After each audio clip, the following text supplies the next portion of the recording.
Monaco, officially known as the Principality of Monaco, is a small sovereign state located on the French Riviera in Western Europe, on the shores of the Mediterranean Sea. It borders France on three sides, north, east, and west, and is about 15 kilometers from the border with Italy. With an area of only 2.08 square kilometers, it is the second smallest country in the world, just behind the Vatican. Its location, with stunning views of the Mediterranean, makes Monaco a coveted luxury destination, famous for its scenic beauty, mild climate, and prestigious events, such as the Formula One Grand Prix. Monaco has an estimated population of 38,423 inhabitants, placing it in the 219th position in the global population ranking. It is the most densely populated country in the world, with about 48,466 people per square mile. The population is predominantly urban, with 100% of residents living in urban areas, and includes a large proportion of foreigners. Only 32.1% are Monégasque citizens, while French, Italians, and other nationalities make up the rest. This diversity reflects the status of Monaco as a global center of wealth and business.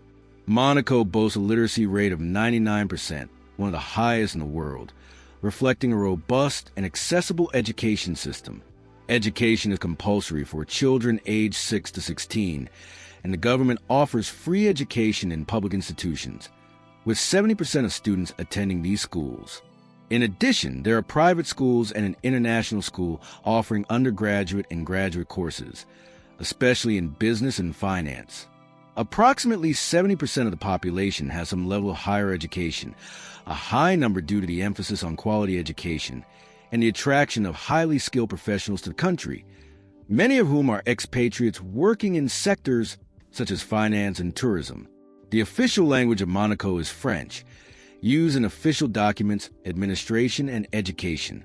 However, the country is multilingual, with Monégasque, a dialect of Ligurian influenced by Italian, English, and Italian being widely spoken and understood. Monégasque is taught in schools to preserve local cultural identity, but it is spoken by a small portion of the population. The linguistic diversity reflects the cosmopolitan nature of Monaco, which attracts residents and visitors from around the world, especially from Europe. Proficiency in multiple languages is valued, facilitating communication in an international business and tourism hub. Monaco has the second highest nominal per capita income in the world, with an estimated per capita GDP of about $240,000. Although the country does not publish official GDP data, estimates from 2015 indicate a GDP of $7.672 billion. In the global economic ranking, Monaco does not appear on traditional lists due to its small scale, but is recognized as one of the richest economies per capita. The economy is driven by three main pillars: luxury tourism, with events like the Monaco Grand Prix, political stability, security, and a strategic location on the French Riviera maintain Monaco as an elite destination, attracting millionaires and billionaires, with about one-third of the population being millionaires. Monaco has a relatively peaceful history, with no significant armed conflicts on its territory.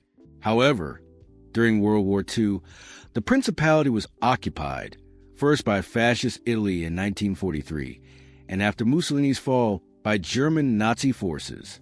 During the German occupation, there was deportation of the Jewish population and execution of some members of the French resistance in Monaco. The occupation was brief, and the country was liberated in 1944. Since then, Monaco maintains a policy of neutrality, with no standing army, only 2 small military units, and under protection of France, as stipulated in the Franco-Monégasque Treaty of 1918.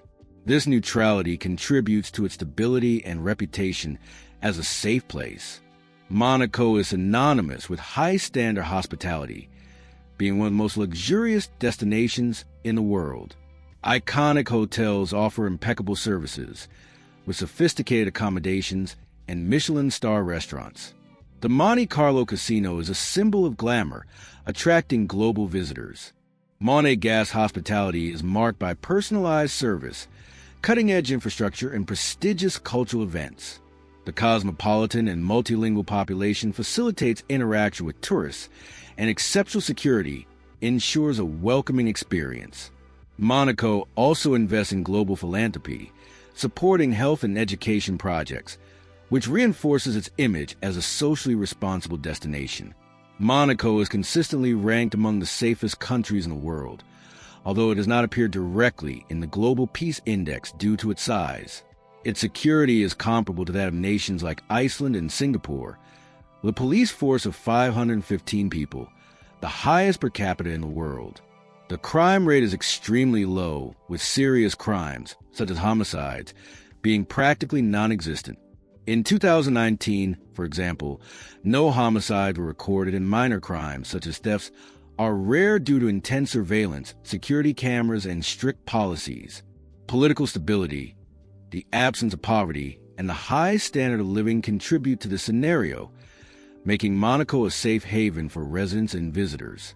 There are no specific data on the average weight range of Monaco's population, but it can be inferred that residents maintain a healthy weight, with a life expectancy of 89.5 years, one of the highest in the world.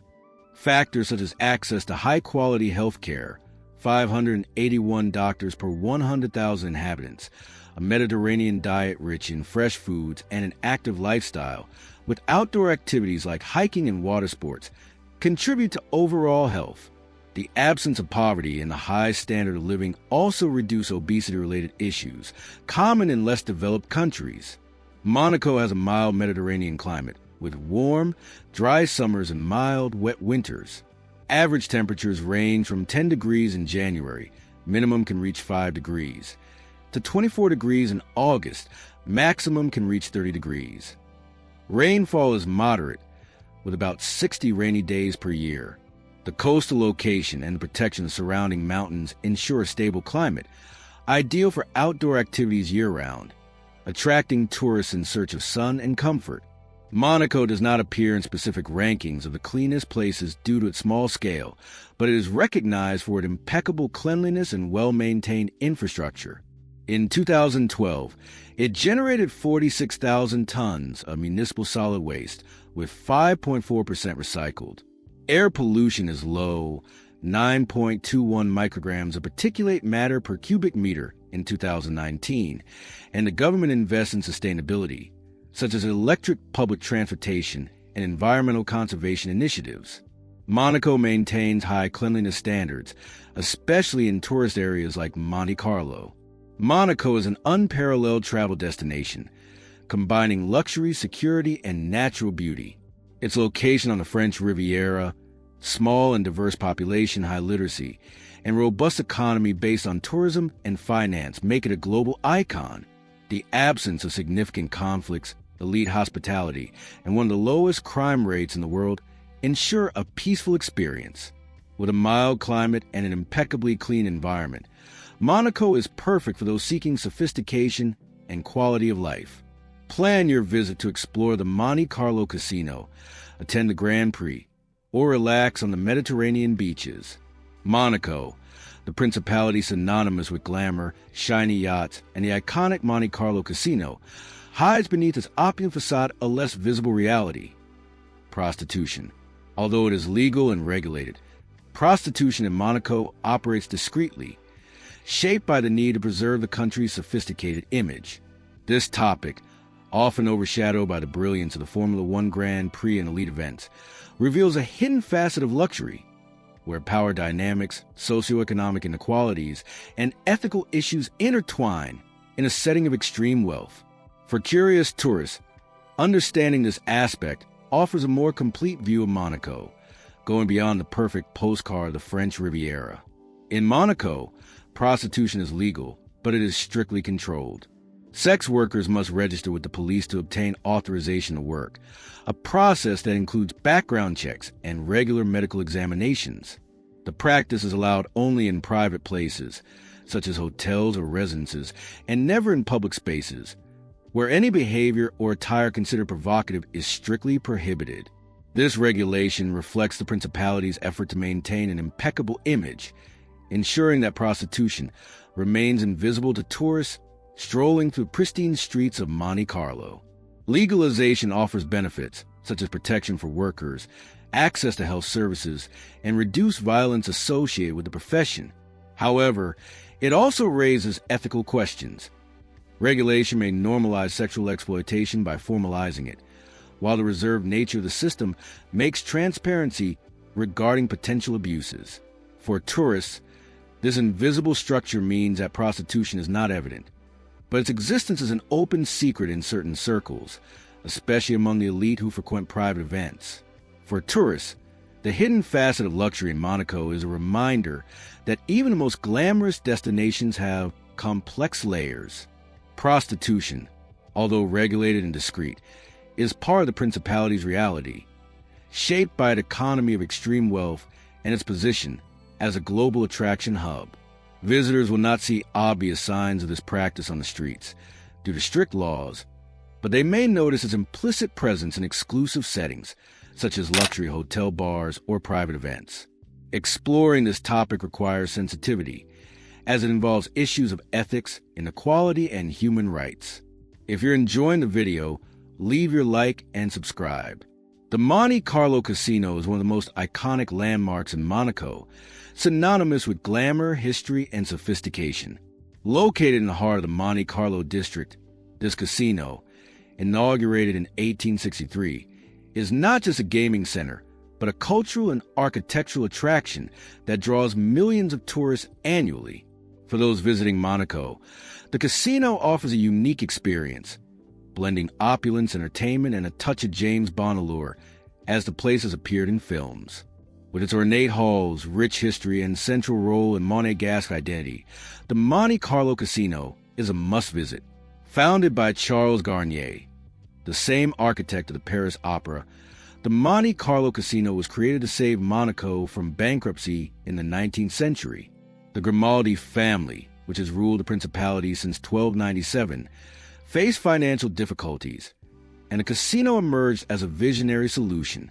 Initially, it faced challenges due to a lack of infrastructure, but the arrival of the railway and growing reputation transformed Monaco into an elite destination.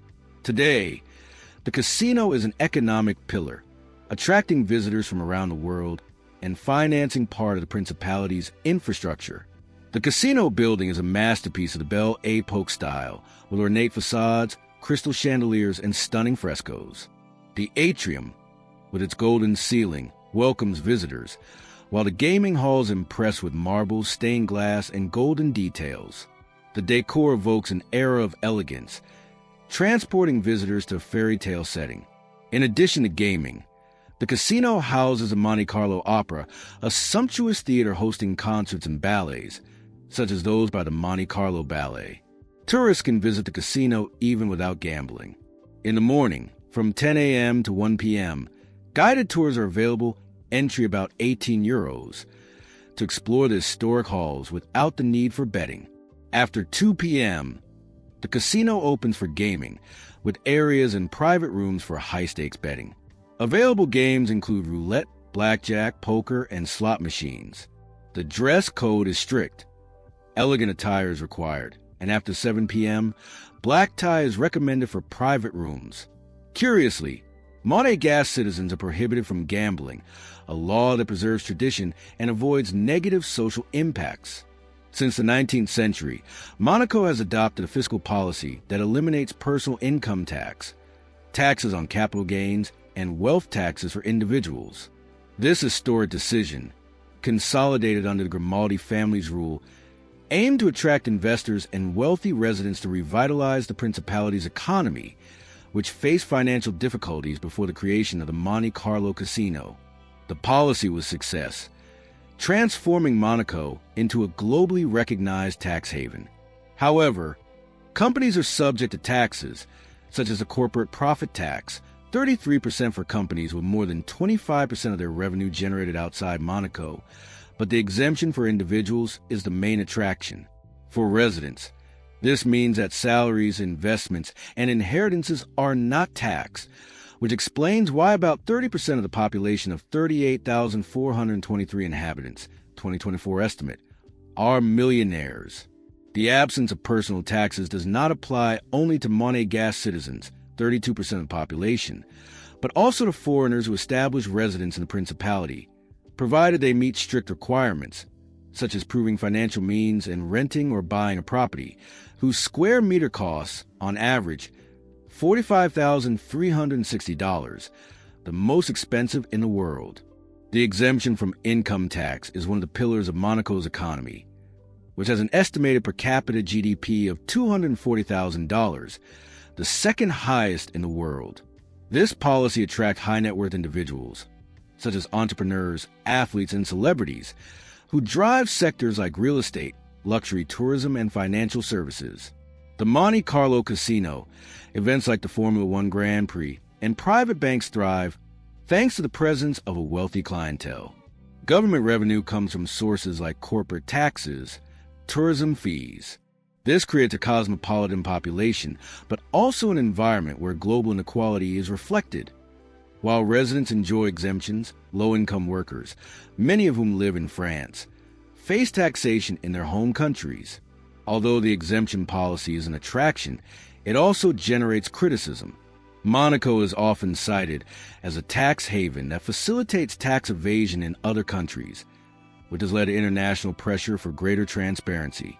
The Principality has signed tax information exchange agreements with countries like France, but maintains a stance of financial privacy. Moreover, the reliance on wealthy residents raises questions about long-term sustainability, especially in a world pushing for greater tax equity. Another criticism is the high cost of living. Without income tax, the government relies on high-value sectors, which raises the prices of housing, food, and services, making Monaco inaccessible to many. For tourists, this means that visiting the Principality requires financial planning, with luxury hotels and restaurants charging premium prices, such as a meal at Le Louis XV, a 3-Michelin-star restaurant, easily costing €300 per person. For tourists, the absence of income tax in Monaco explains the wealth visible on the streets of Monte Carlo, where yachts, luxury cars, and designer boutiques dominate. Visiting the Monte Carlo Casino, for example, is a way to experience the impact of this policy, as the casino was created to finance the Principality without personal taxation. Events attract the global elite, offering visitors a glimpse into the lifestyle of the super-rich. However, tourists must be aware that, although they pay no taxes, the cost of activities can be high. Founded as a Genoese fortress in the 13th century, the palace was conquered by Francesco Grimaldi in 1297, marking the beginning of the Grimaldi family's rule, which has governed Monaco uninterruptedly for over 700 years. Originally a defensive structure, the palace evolved over the centuries, incorporating Renaissance, Baroque, and neoclassical elements. During the French Revolution, the Grimaldis lost control temporarily but regained power in 1814. Today, the palace is the official residence of Prince Albert II, who continues the tradition of governance and philanthropy, with initiatives like the Prince Albert II Foundation for Sustainability. The palace is not just a residence, but a political and cultural center. It houses administrative offices, historical archives, and official events, such as state receptions. Its strategic location at the highest point in Monaco reflects its historical role of protection and its position as the heart of the Principality. The Prince's Palace is an architectural gem, combining medieval elements with touches of European opulence. The facade displays fortified towers, while the inner courtyard, known as the Cour d'Honneur, is adorned with Renaissance frescoes and Carrara marbles. During tours, visitors can explore the Grand's apartments, staterooms decorated with crystal chandeliers, tapestries, and gilded furniture. Highlights include the throne room, where official ceremonies take place, and the Hall of Mirrors, inspired by Versailles, with panoramic views of the harbor. The palace also houses the Palatine Chapel, an intimate space for religious ceremonies, and a collection of art featuring portraits of the Grimaldis. The meticulous preservation of the building reflects Monaco's commitment to its heritage, making the palace a living museum of the Principality's history. The Prince's Palace is open to visitors from April to October, with guided tours costing about €10 for adults and €5 for children. The tours, available in multiple languages, explore the staterooms, and provide insights into Grimaldi history. One of the most popular attractions is the changing of the guard, performed daily at 11:55 a.m. in the Palace Square. A colorful ceremony with the Carabineers du Prince, the Principality's ceremonial guard. The square is also a perfect spot for photos, with views of the Mediterranean and Port Hercules. Inaugurated in 1933, the Exotic Garden was designed to showcase succulent plants from arid regions, taking advantage of Monaco's mild Mediterranean climate, with temperatures ranging from 5 degrees in winter to 30 degrees in summer. The garden was created under the direction of engineer Louis Notari and botanist Marcel Kronlein, who gathered species from the deserts of America, Africa, and Asia. Its location on a rocky cliff with calcareous soil, ideal for succulents, was strategically chosen. The garden also houses the observatory cave, a natural cave discovered during construction, which adds a geological element to the visit. Today, the Exotic Garden is maintained by the Monégasque government and is a source of pride for the Principality, attracting botanists, scientists, and tourists. The Exotic Garden houses over 7,000 plant species, with highlights including giant cacti, agaves, aloes, and other succulents thriving under French Riviera sun. The plants, many of them rare, are arranged on terraces descending the cliff, creating a visually stunning setting. Winding paths lead visitors through rock formations and natural sculptures, with informative signs in multiple languages explaining the species and their origins. The observatory cave, accessible via a 300-step staircase, is another must-see attraction. Located 60 meters below the garden, the cave displays stalactites and stalagmites formed over thousands of years, offering a fascinating contrast with the garden above. Guided tours of the cave, included an entry fee, reveal its geological history and prehistoric occupation, with traces of human inhabitants dating back 200,000 years. The Exotic Garden is open daily from 9 a.m. to 6 p.m. or until sunset in summer, with tickets costing about €8 for adults and €4 for children. The ticket includes access to the garden, the cave, and the museum, offering a complete experience. The site is accessible by public transport, bus lines 2 and 5, or on foot from the center, though the climb to the cliff can be challenging. Comfortable shoes and a hat are recommended, as the sun can be intense. The visit takes about 1.5 to 2 hours, with well-marked paths and shaded rest areas. The cave requires good mobility due to the steps, but the garden itself is accessible for wheelchairs in some areas. There is a souvenir shop and a cafe with a view, perfect for relaxing after the tour. Now tell me, did you enjoy traveling side by side with me through this country? Don't forget to subscribe and leave your like to see the next videos. Until next time, and thanks for watching.